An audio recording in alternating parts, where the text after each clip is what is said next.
Hello, thank you for being in a new video. This time I bring the unboxing of the iPhone 15 Pro Max. Let's get started.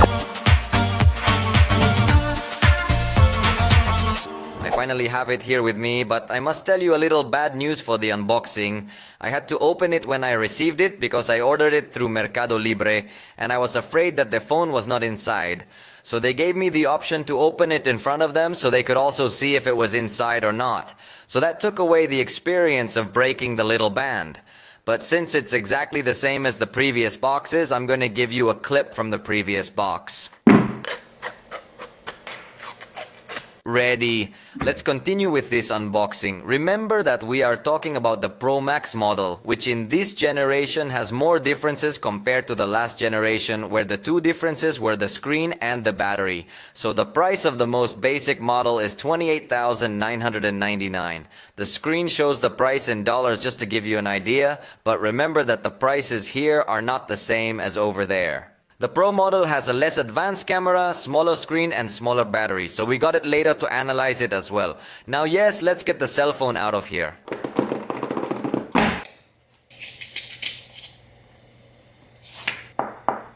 And that's it!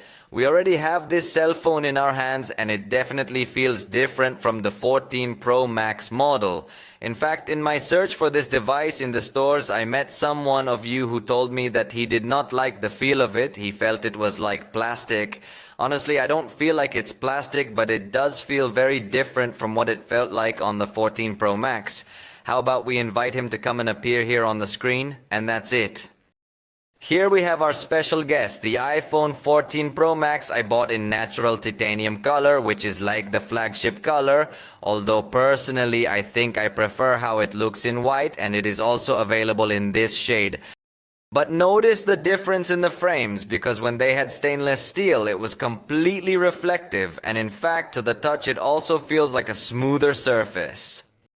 Now they have put a texture that feels softer to the touch. That's why I think this person I met had the sensation of plastic, because it is a softer touch, but obviously it has good resistance against scratches.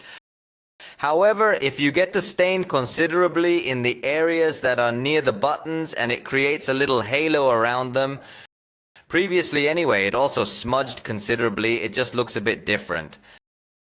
But before we go on to describe the device, let's turn it on and see what else comes in the box.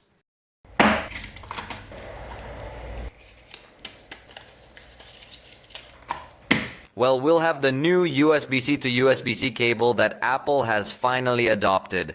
As they all count, the connector is brand new, and in this Pro Max model, they're also going to offer us a pretty high transfer speed, which I think that's going to be one of their main new features. If you are one of those people who want to transfer videos from the iPhone to a computer very quickly, via cable will now be even faster. So this new feature will undoubtedly be very good. Plus now you won't have to ask, does anyone have an iPhone charger? Although I don't know if fans will appreciate it or not. Although it has to be said that Apple warns you not to use just any charger because you might overheat the device. But you know that both Apple and Samsung are selling the charger separately, so it is not included in the box, which is quite small. Because there's just a quick info here, the usual sticker and the usual papers, plus this little tool to remove the tray from the device. As you can see, unlike what was said in the rumors, the cable is simply white, but it does come with this new braided finish as well, which is going to give it a higher level of resistance, fortunately.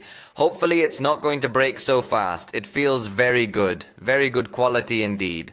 Although the rumors were that it could come with a much longer cable and colored with the same color of the cell phone, it seems that the cable that was seen in the rumors and leaks will be for a possible new MacBook. That's all that comes in the box, so now let's see what comes in the phone. Before we go any further, let me set it up so it's ready for use.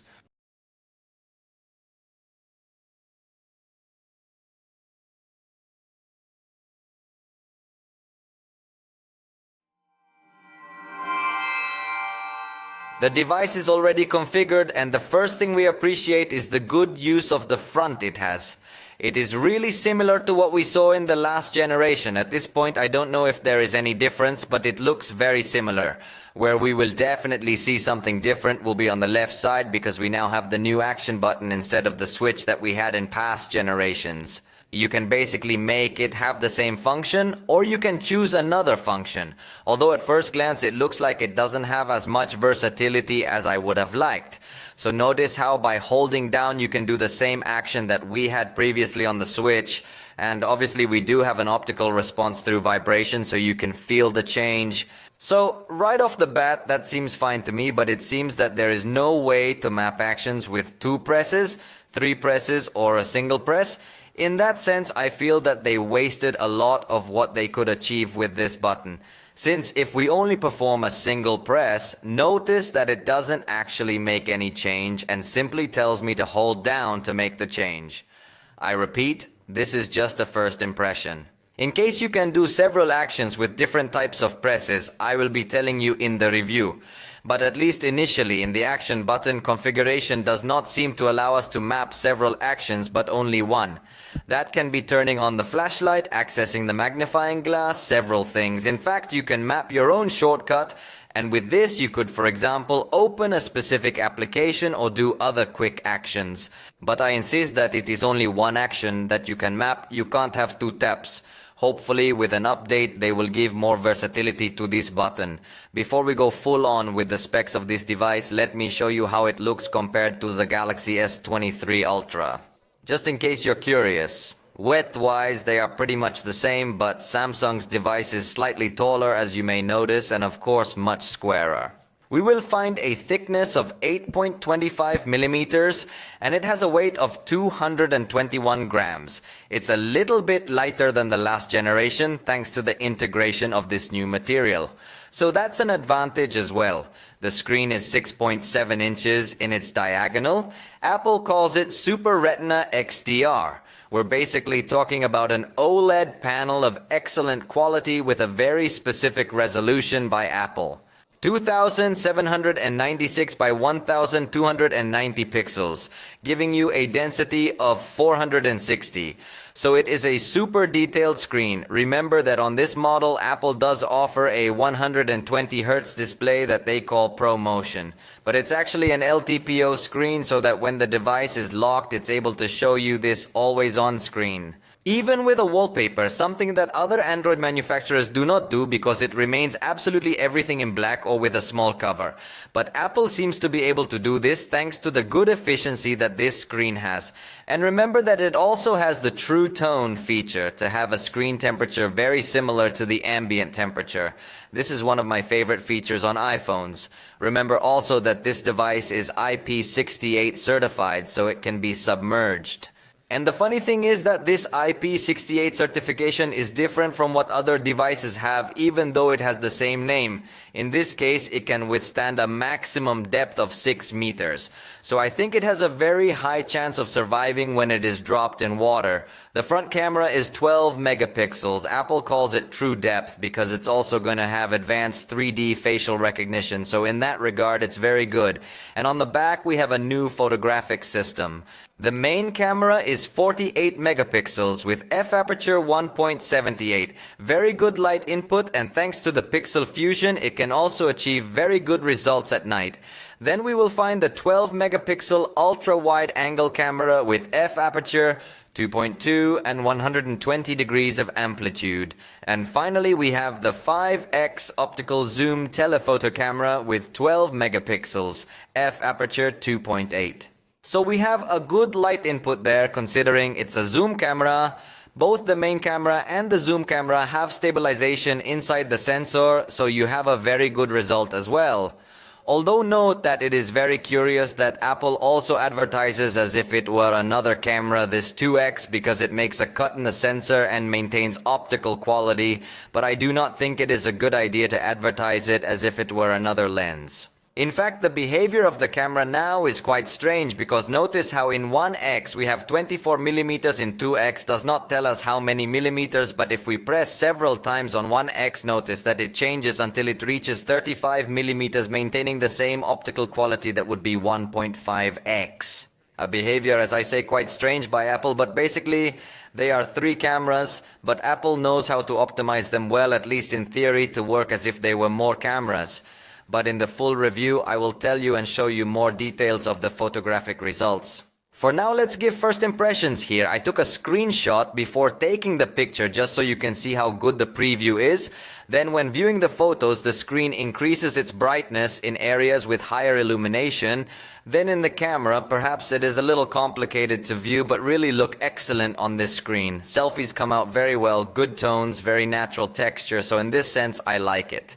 Look here, I took a picture in a backlit area, even more aggressive, and if there are areas that still seem a little burned in the preview, but after taking the picture, definitely the result is super good, because also when viewed on this screen, this area also shines more. So the experience is undoubtedly very good, and I insist that the selfies look very good quality. Here I took a picture with the main camera, then with the ultra-wide camera from exactly the same distance. So you can see that we are really talking about a very good lens that helps us to have more information without the need to take steps back. This is another picture I took simply to see the behavior of the dynamic range, which seems to me to be going very well. But then I started to zoom in on this area, applying zoom. Here we have 2x, which is supposed to still maintain optical quality, and it seems to me that the result comes out very well.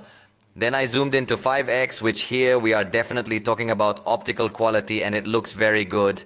And look, here we are at 10x, and I think that here we still see a very good quality photograph, but at the maximum, which is 25x, I feel that the result could still be a little more polished because we see a little more noise present here. Well, already in the review, I will tell you more details, and of course we will also compare it with the king of zoom on the Android side, but input in the iPhone world, without a doubt that the zoom will be an important evolution in this model. As usual, Apple does not share specific information regarding the battery, but it is just under 4,500 milliamps. But remember that in iPhone devices, we cannot compare that numerical capacity with the numerical capacity offered by Android devices because it is a completely different operating system. And battery life varies greatly, not only by capacity. It has wireless charging. If you use MagSafe, can reach up to 15 watts, but still do not put reversible wireless charging, so you can put here to charge your AirPods or your Apple Watch. I think that already should put it, but maybe they will wait until the next generation. And now finally, let's test the power of the processor. That is the Apple A7 Pro. Have removed the surname Bionic, and let's see how well it manages to perform in this benchmark test. But remember that it is only a reference test, and the real performance we will see in the review and in different comparisons that we will do later. Ready, and we have the result. 7,218 points in multi-core is raw power. 2,910 in a single core is also raw power. So in this test, that was very simple, brief, and not a continuous use. The truth is that it comes out very well, but I insist that in the review we will see the real performance when we play longer sessions of content and try several applications simultaneously. For now, let me show you the evolution with respect to the last model, as you will notice had in both cases lower scores. So if there is an improvement in the sense of power, although already in itself in this device 14 Pro Max had a lot of power, well, here is increased even more, but I insist that we will have to test it with real-life applications. For the moment, we have reached the end of this video. I hope you liked it. Remember that soon I will bring the full review, so we'll see you next time.